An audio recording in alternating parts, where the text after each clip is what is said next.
Hi, I'm Duncan, Business Development Manager and ex-offshore engineer here at Sonardyne. In this video, I'm going to introduce you to our latest dynamic positioning reference sensor, SPRINT Nav DP. I'll cover what dynamic positioning is and why it's so tightly regulated. We'll also cover what products are currently available, and finally, why SPRINT Nav DP is such an important product for this sector.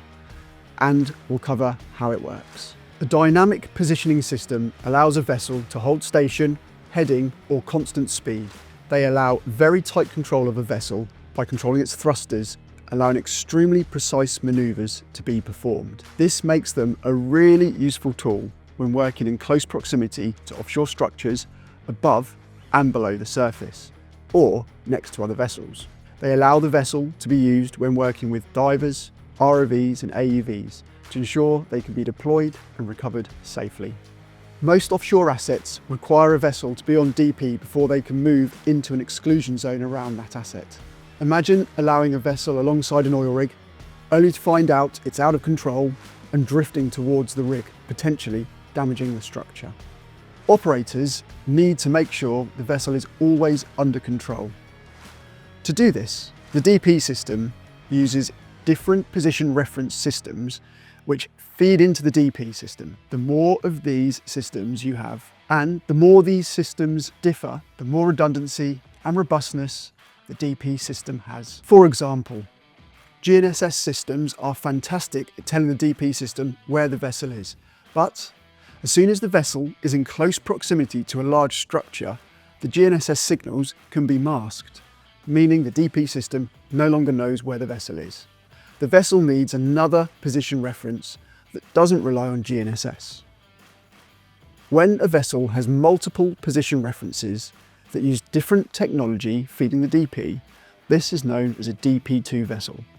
Most offshore support vessels have this classification, as it ensures they can operate safely to support the offshore market.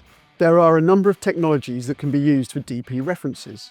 The most common is GNSS. However, this can be limited in use when in close proximity to other assets. The signals can also easily be jammed and, in more recent years, spoofed. When in close proximity to an asset, the DP system can use the asset as its reference. These systems use laser, radio and microwave technology to tell the vessel where it is in relation to the asset. They vary in range from a few hundred meters to a few kilometers, but they do rely on a physical reflector or transponder being fitted to the asset, which isn't possible in open water. Camera technology is being adopted for use as a DP reference. These don't need anything to be fitted to the asset, but they do have limited range and need good visibility to work correctly. Taut wire systems deploy a clump weight to the seabed via a wire rope, providing a reference point on the seabed. The taut wire system monitors the angle of the wire rope to determine where the vessel is in relation to the clump weight. These systems offer a limited operational footprint of a few hundred meters. They are also not preferable if there is anything on the seabed that could be damaged by the clump weight. Acoustic positioning systems known as USBL, LUSBL or SBL use acoustic transponders deployed on the seabed or an ROV to provide the reference point. Acoustic positioning systems offer great versatility and are often used not just as a DP reference sensor, but a survey tool as well. However, like taut wire systems, they offer a limited operational footprint, especially in shallow water, and require the vessel to be able to deploy and recover the acoustic transponders. We have a long heritage supplying acoustic positioning systems to the offshore sector, with the first system supplied in 1990. SPRINT Nav DP uses the seabed as its reference, but without the need to deploy a transponder or a clump weight.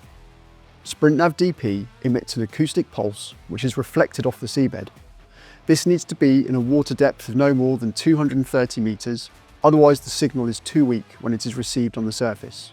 SPRINT Nav DP is therefore ideal as a DP reference when there are no other assets available to act as a reference, or a vessel is unable to deploy anything on the seabed, and when the vessel needs to cover an area greater than a few hundred meters whilst on DP. SPRINT Nav combines an inertial navigation system, an INS, with a Doppler velocity log, a DVL.